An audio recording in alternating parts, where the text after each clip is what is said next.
To be recognized as a winner of the Indiana Author Award means a lot. I travel all over the world to gather stories, and I come back home to Indiana to write them. And I really incorporate a lot of where I live because it really impacts who I am in the books that I write. So they're first-person travel narratives. So a lot of my home is in these books as well.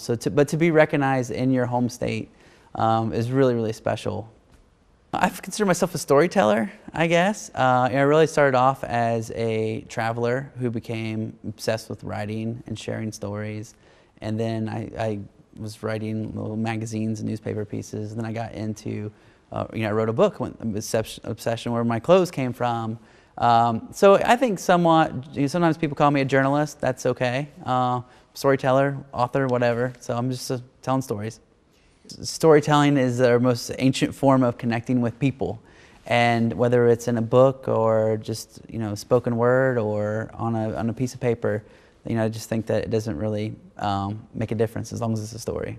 I really kind of feel like that's my mission statement, is connecting people through stories to strengthen communities. And I really believe that the community is much harder to grasp now. It used to be that we lived among the butcher, the baker, the garment maker.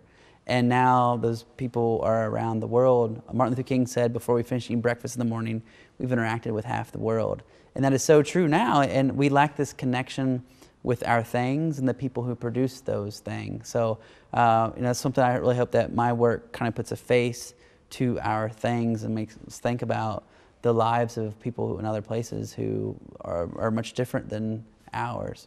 Kosovo was an amazing experience where I went from Belgrade, Serbia, down to Kosovo, and you couldn't even get a bus ticket from Belgrade to Kosovo because they would just say, oh, there's not one available. There's one available, they just don't want to pretend that there is.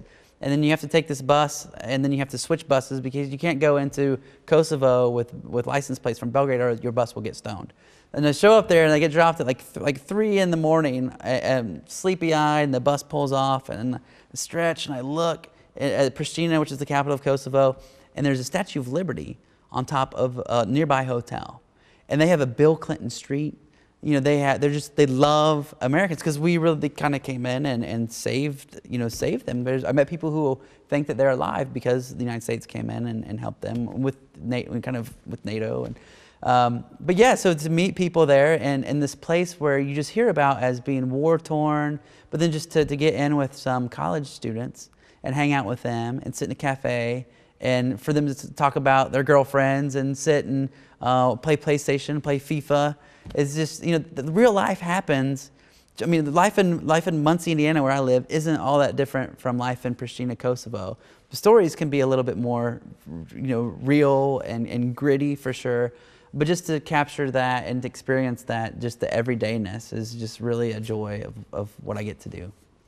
I've never been recognized for an award I had to wear it forced me to wear a suit, but I'm wearing a suit for it. Like, this is something real. Usually I'm in tennis shoes and traveling on some dirty bus in Burkina Faso, and to be here wearing a suit as opposed to wearing travel gear or sitting at home in my pajamas, like writing a story, it's such a different experience, and it's so neat to stand up in front of peers, other authors, and librarians, and people who really support writing and stories in the state of Indiana and our communities. It really, really means a lot. I mean, like I said, the last award I won was in 4th grade, honorable mention for a story about flying shoes.